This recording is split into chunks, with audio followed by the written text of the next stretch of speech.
All right, Cudi, session 4. So the first thing I want to talk about is that he mentions that the girlfriend that he was seeing in high school cheats on him, and the person she cheats on him with is one of his best friends.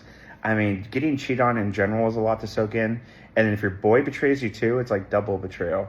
And I feel like that's how it is at any age, not even just that age, but having that happen at that age on top of like 3 deaths in the family and what he was already going through, that's a lot to soak in.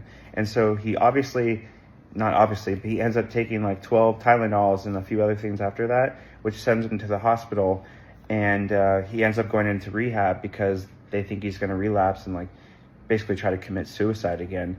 And when he mentions that they would listen to Nelly Furtado's I'm Like a Bird, basically for therapy and to like get in a better mindset.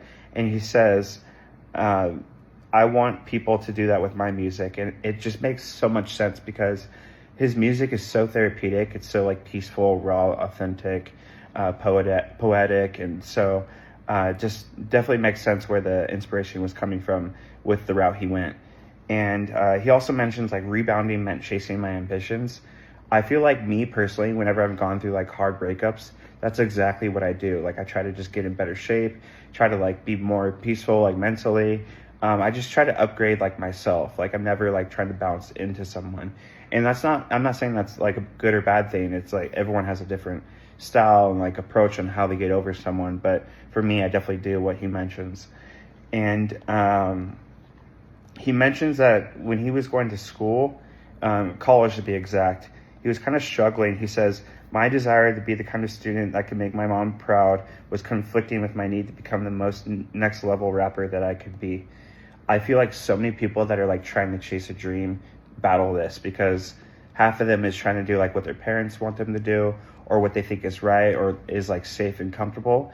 And they try to balance it along with like going outside the box and like going after that dream that people would maybe think is impossible or not going to be able to be reached. And so I definitely felt that. But he says this other line, it's a little bit longer. I felt like my story was unique to me and only me.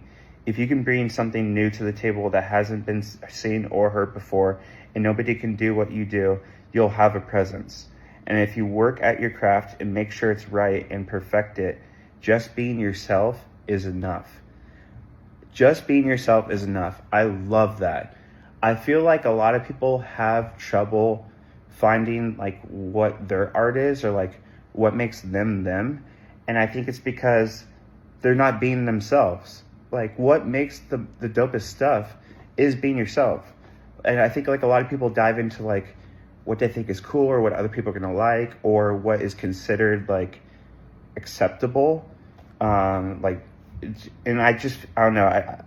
It's so simple and easy to say out loud, but I feel like so many people I know don't fall into that or like fall for going another route. And just being yourself, and you're gonna have that presence that like he says, and I just love that.